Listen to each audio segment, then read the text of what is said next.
Welcome to TRN Podcast, episode 231. Hello. Today, we're looking into something really heavy. An event that sent ripples of, shock and sorrow across Germany. Yeah. Over in the Saarland, in Völklingen specifically. Yeah. A police officer was killed in the line of duty. Just tragic. It really is a deeply disturbing incident. It raises so many questions, doesn't it? Makes you stop and think. Oh. So what we want to do today is carefully go through what happened that night. Try to understand it. Exactly. Understand what happened, what the fallout is. The big question really is, what exactly went down that Thursday evening? And it was a particularly violent act, wasn't it? It's clearly left a huge mark. I mean, not just on the police force itself, but the public too. Definitely. The way people reacted so quickly, so intensely, it says a lot. It's why we need to look closely at the facts, and the responses to get the full picture. Because incidents like this, they just hammer home the dangers police face every day, the potential cost. It's a brutal reminder. And it makes you think about more than just the immediate shock, the wider impact. Okay, so let's try to piece together the timeline. What actually happened on Thursday evening that led to this awful outcome? It started with a robbery, right? That was the initial report. That's correct. It kicked off Thursday evening, around 6:00 p.m. An Aral petrol station near the Karolinger Bridge in Völklingen. Okay. A masked person attacks the station. Armed with a knife, takes some cash. On the surface, a robbery like, unfortunately, we sometimes hear about. But obviously it didn't end there. No, not at all. What happened next just escalated things dramatically, far beyond, the ordinary. So how did the police get involved? How fast was the response? The petrol station staff called it in straight away, and the officers, they got there remarkably quickly. Right. 2 officers, along with another colleague actually, started chasing the robber near the scene. Okay, so a foot pursuit. Yes. And during that chase, that's when things took a critical, terrible turn. There was a struggle. A struggle. Yeah. And somehow, the perpetrator managed to get one of the officer's service weapons, disarmed him. Oh no, that's the absolute worst case scenario. Exactly. That moment, that disarming, that was the pivotal point, the most dangerous instant. And then the perpetrator fired multiple shots at the officer. And that was fatal. Yes, tragically. The officer who was shot, he sustained life-threatening injuries. He passed away a short time later at the University Hospital in Hamburg. Just awful. We now know he was 34, senior police officer, a family man, very dedicated, apparently really engaged in his work at the station. It's a loss that just hits the whole force hard. I can only imagine. And the perpetrator? What happened then? Well, in the exchange of fire that followed, the second officer shot the perpetrator. Okay. He managed to flee on foot initially, but they caught him shortly after, took him to hospital. His injuries, thankfully, aren't life-threatening. So he was apprehended. Yes. But the speed of it all, from a robbery call to a deadly confrontation, it just shows how unpredictable, how instantly dangerous the job can be. An incredibly fast and devastating chain of events. Just terrible. Do we know anything more about the suspect? The alleged perpetrator. The police have shared some initial details. He's an 18-year-old man. They've mentioned he has dual German and Turkish nationality, or perhaps heritage. 18. So young. Yeah. And at this point, it's not clear if he's been formally questioned yet. He's still getting treatment in hospital for his injuries. Right, that makes sense. Meanwhile, the forensic teams are, working the crime scene. Yeah. Going over everything meticulously to reconstruct exactly what happened. It's just, harrowing details. So we have the sequence of events. Now, let's talk about the reactions. Because what struck me was how fast and how strong the response was, not just locally, but all over Germany. Absolutely. The immediate scene in Völklingen itself must have been intense. A huge number of police and emergency services descended on the area very quickly. Right. They cordoned off a wide area around the crime scene, even motorway ramps nearby. Reports mentioned officers with submachine guns, multiple ambulances. You can just picture the tension. Yeah, a massive operation. And the state police, they reacted very quickly on social media, too. Put out a message on Facebook, something like, "Our thoughts are with all relatives, friends, and our colleagues." A very personal touch. It shows that immediate solidarity, Yeah. that collective grief within what they call the police family. It reminds you, these aren't just uniforms, they're people, deeply connected. And it wasn't just the police family. It seems like political figures jumped in almost immediately. Federal Interior Minister Alexander Dobrindt, for instance, he was on X saying he was appalled and shocked. Talking about a young officer snatched from the prime of his life. Yeah, that shows it hit right at the top levels of government, didn't it? It really did.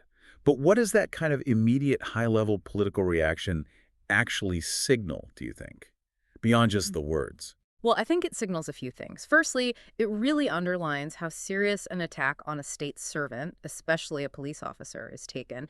It's often seen as, an attack on the rule of law itself. Right, a fundamental thing. Exactly. So you get this strong, unified political response. Secondly, in today's world, politicians are almost expected to react instantly to big events like this. Social media is right there. True. Constant spotlight. And thirdly, there's a political sensitivity too, isn't there? No one wants to seem indifferent to police safety. These statements also reassure the public, show the state stands behind its officers. And it wasn't just federal level.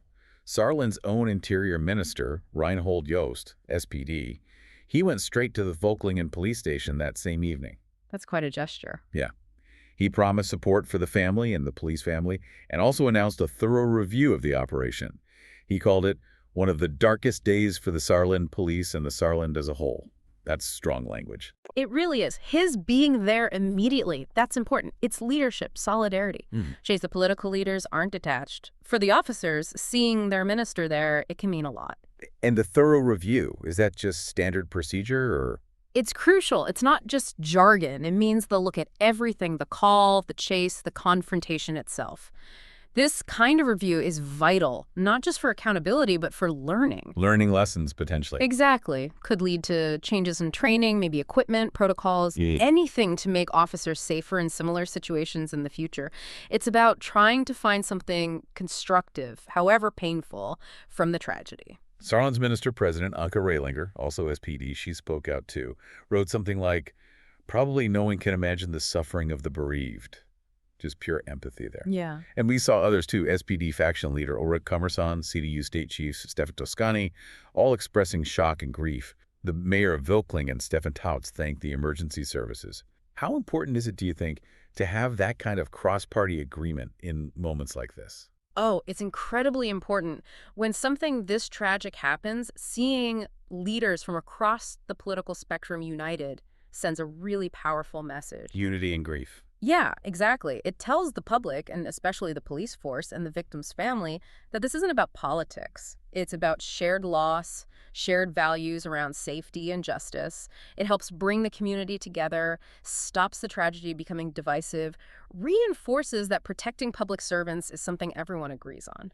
Zooming out again, you mentioned the impact went beyond the region. The police unions reacted strongly too, didn't they? They did, understandably shocked. The federal head of the police union, GDP, Jurfin Kopelke, offered condolences.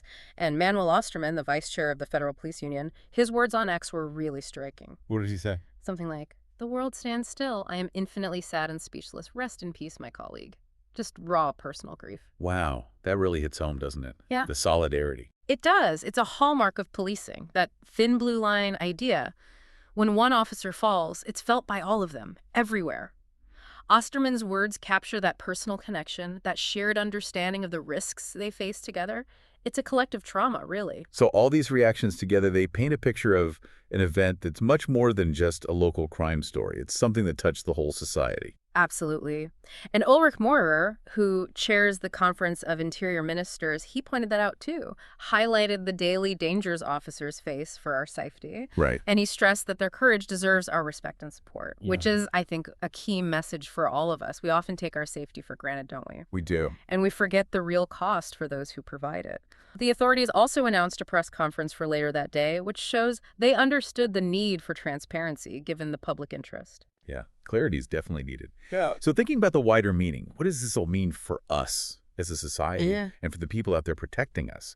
Völklingen itself, it's a town of around 40,000 people right on the Saar River. An event like this must shake a community like that deeply. Oh, undoubtedly, to its core. But beyond the community impact, think about the psychological toll on the other officer involved, the one who survived physically but witnessed that horror. Unimaginable trauma. Exactly. And this brings up a really critical point. why do we actually support emergency personnel dealing with this kind of extreme psychological stress? It's a huge issue. It is. Minister Jost's promise of a thorough review is good. Analyzing the operation for lessons learned, officer safety improvements, that's vital. But the mental health side, the invisible wounds, PTSD, lasting trauma, are support systems really strong enough for that? It's a serious question. And there was that slight confusion initially, wasn't there, about releasing the officer's age, citing privacy, then confirming it later. It highlights how sensitive communication is in these situations. It's an incredibly fine line to walk, isn't it? You have the need to protect the victim's privacy, their family's dignity, give them space. Of course. But then there's the public's right to know, especially when it involves public safety, trust in law enforcement. Authorities have to juggle that, often under immense pressure. It just shows these aren't just cases. They're profound human tragedies that need careful, empathetic handling. Absolutely. But ultimately, what really shines through, tragically, is the incredible sacrifice our police officers are willing to make, day in, day out, putting their lives on the line. We need to constantly remember and appreciate that. It's not just a job, it's a service, a risk they take for all of us, often unnoticed until something like this happens. This whole incident in Völklingen, it's just a brutal, heartbreaking reminder of those risks. The grief is immense, and it really forces us all to confront the consequences of such violence. It's a solemn wake-up call, maybe, that the safety and security we rely on aren't free. They come at a very real human price. And maybe that prompts a deeper question for all of us, Beyond the immediate sorrow and support, how do we, as a society, genuinely show our appreciation for those who take these risks daily? Is mourning enough? Or do we also have a responsibility to understand their challenges, push for the resources they need, make sure the support systems are truly there when the unimaginable happens? Reflecting on Völklingen pushes us to think about that wider contract we have with our protectors and our part in valuing their sacrifice every day, not just in tragedy.